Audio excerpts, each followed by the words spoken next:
So guys, good morning. Tingnan natin paano nila ikabit yung kilibar, no? Ito yung drilling machine namin, no? Yan, nag-umpisa na sila nagkabit. Yung drilling machine sarili naghila ng kilibar niya, no? Hanggang sa taas yan. Dahan-dahan sila naghila pataas. Yan, diretsuhan na yan.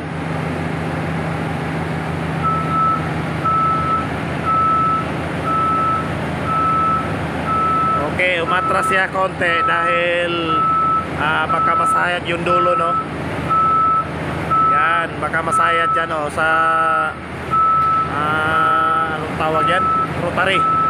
Kaya nag-atras siya konti.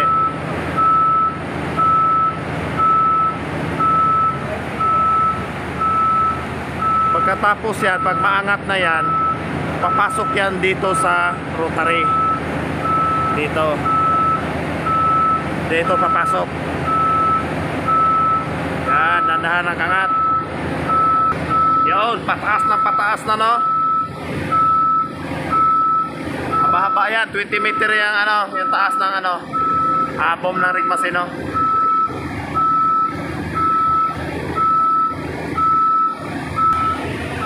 So ngayon, abante naman siya konti para lumapit doon sa kilibar. Yan. Yung tali naman niya yung nakaano sa kilibar ito.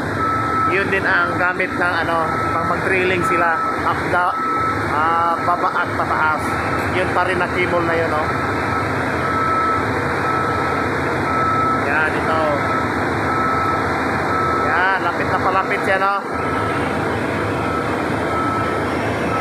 Yan ang mga diskarte nila, mga heavy equipment.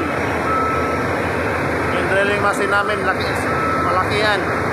100 tons. Oh, galing diskarte nila.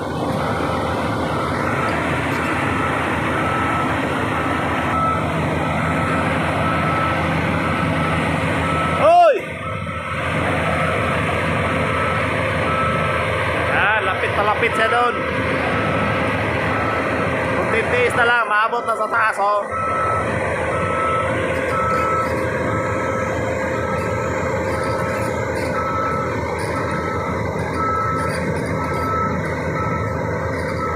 Malapitan tayo natin doon sa kabila.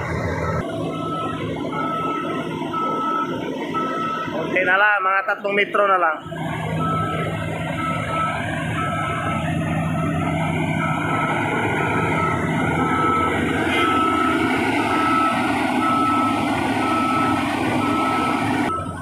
Kailangan yung yung parang may letter A doon sa taas, oh, ito. Magkabit yan dyan sa bomb. Yan na bomb dyan. Nakadikit yan, yun ang guide niya, no? Pataas, pababa, pataas, pababa. Tapos nakapasok siya dito sa rotary. Yan. Yun na yun ang iikot up and down magukay. Yan ang dala ng bucket. Ito yung bucket niya, oh. Ito. Tapos nag-iikot dyan, paghugot, may laman na lupa, palalim ng palalim. Ganon lang yung drilling machine, no? Yung ginagamit nila paghukay ng mga pundasyon ng skyway, mga tulay, ayun ang ginagamit nila ngayon. So ngayon, nagkadikit konti na lang. Siguro, pa yan, naka-abante pa yan, no? Dandahan talaga, no? Kasi sobrang bigat po yan. Hindi po ito pabilisan na trabaho, no? Yan, hinila na niya pataas para maglapit na yung kilibar. Kunting tiis na lang.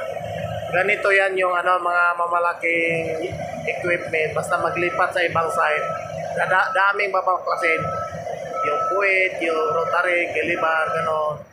Tapos naman yung bomb niya pabaliin din yan, iligpit din yan para makarga sa lubid, no? So ngayon, yun na i-install nila dito sa bago naming site.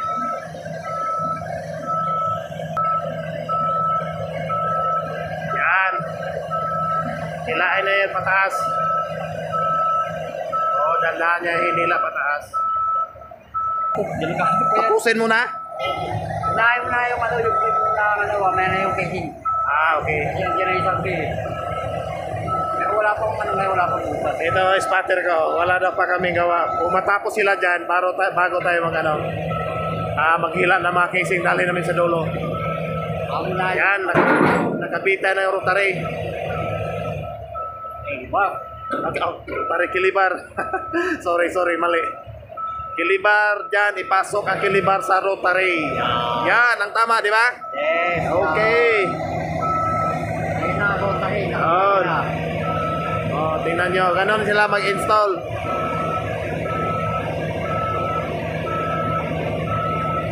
Magkabit ng rotary at saka yung kilibar, sarili lang siya magkabit. Pero itong puwet, kailangan may crane to. Crane magkabit niyan. Yan, papasok na, no? Mabigat yung kilibar na yan. Siguro mga 20 tons yan or 15 tons. Mayroon kaya? On. Ha? On. Mga 15 or 20? On. Kasi bigat yan. 5 dugtong yan. Ang kaya abutin ng kilibar niyan, abot ng 120 meters.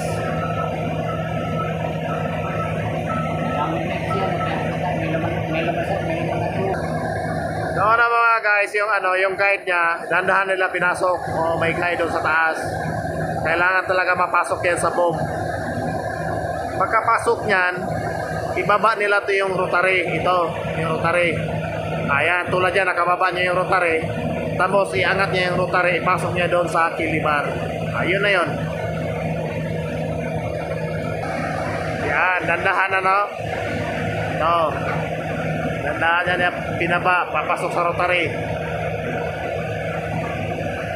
Tapos nakapasok dyan, kailangan nakapasok din yung sa taas. Yan.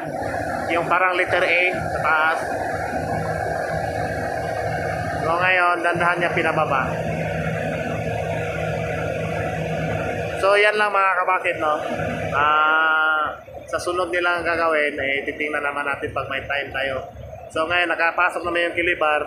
Ang kulang dyan yung bucket na lang. Pero yung bucket, dali lang sila magkabit. Okay. Thank you for watching, no?